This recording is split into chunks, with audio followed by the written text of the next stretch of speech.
welcome to stringsavvy.com, violin lesson number 6. In the last lesson we learned some old familiar tunes, that is Jingle Bells, Old MacDonald, and Twinkle Twinkle Little Star. I also asked you to go ahead and learn on your own numbers 44 and 45. Now, up until this point, just about everything we've played has been about 99% stepwise. What that means is that everything either went up a note or down a note or went to an open string. The difference with number 45 is that it oftentimes, or the whole song is based upon different finger patterns where you're actually skipping a note. So if you had difficulty with that one, I recommend going back and spending just a little bit more time on it. If you have been practicing your bowing exercises and you're all set with your notes, then congratulations. Today is the day we learn the bow. Alright, so step one is to make sure you're standing up straight and tall, but don't hunch your shoulders tight and squeeze them like this. Let them relax, but stand up tall and have them back.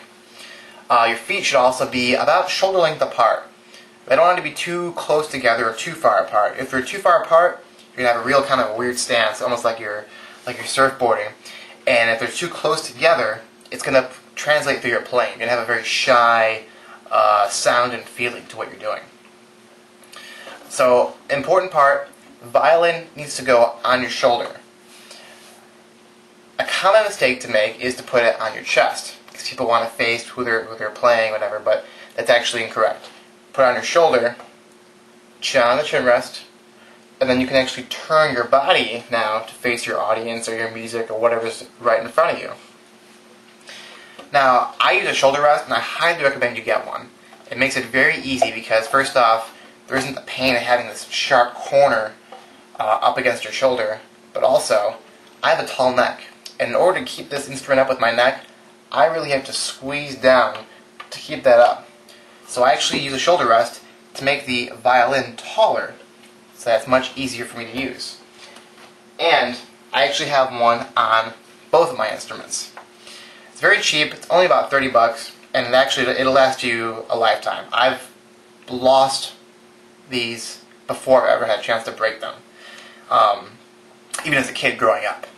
And you can actually get one through my site. There's a link on the page here, on the lesson page.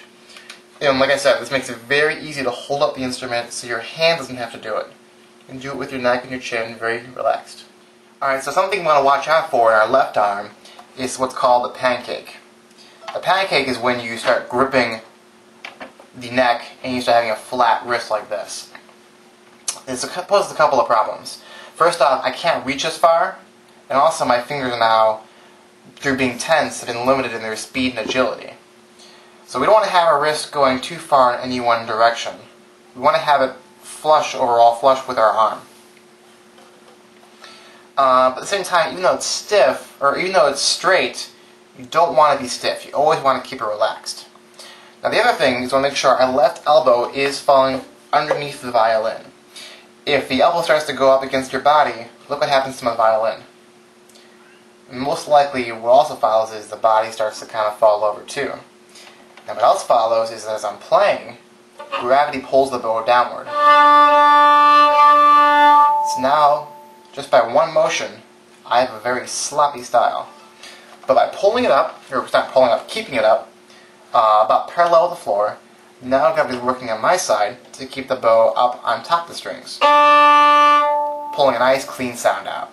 Alright, now set the bow at the middle point on the string, on any string. I'm going to use the D string. Now, you'll notice that we create a box here with the bow, my arm, and my body in the violin. This is our middle point. Now to bring the bow down, remember down is away from the body to the floor. To bring the bow down, we just come down like that. And back up. Now, it's very important to remember as you're doing a down bow that you are actually bending your wrist. The wrist doesn't stay straight, because watch what happens when the wrist stays straight. So, we want to bend the wrist. And to do that, just bring it down and just keep the wrist bent down there. Now also, on top of bending the wrist, we're also going to keep the elbow here in the same spot. Now the overall goal here is to try and keep this bow parallel with the bridge. The best way to do that is to stand exactly how I'm standing to the camera in front of your mirror in the bathroom and just watch your bow. If you're coming this way or this way, just adjust until you're parallel. Now, with an up bow, once again in the middle, you're going to come up. You'll notice my elbow does move this time. It comes forward a little bit as I'm coming up. This is done to facilitate the fact that I'm reaching for the frog. If you're too shy, you only get this far, and then it's a whole 6 inches of bow I'm missing out on. So don't be afraid to let your elbow come forward a little bit, as long as it comes back down again. There you go. So, from the frog, you can see the full range of motion. Okay, the next thing I'd like to cover with you is string changes with the bow. This is very important because we want to make sure that we are having clean string changes and it's not sloppily going back and forth between the strings. So in order to have a clean string change, what we have to do is actually slow down the movement and separate it to little bits. So start with your box, middle point, come down on a D string, and then stop.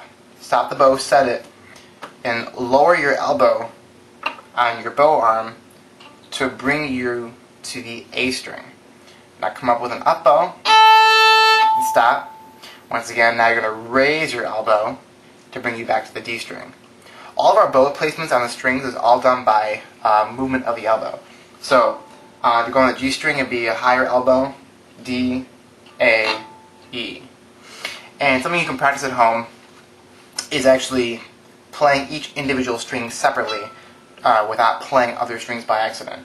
So we don't want to do this just yet. We want to have just E, A, D, G. And you'll notice that there's actually a certain angle that each of these hit at with the bow. If you're too sharp of an angle in either way, you are going to end up hitting another string. So back to string changes. Come down, stop the bow, set it on the next string before moving, and then move.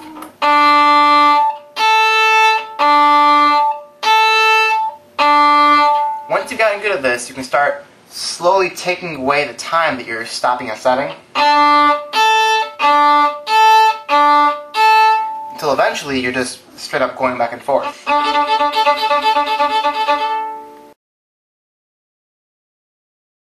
The last technique I want to cover today is what's called the bow lift.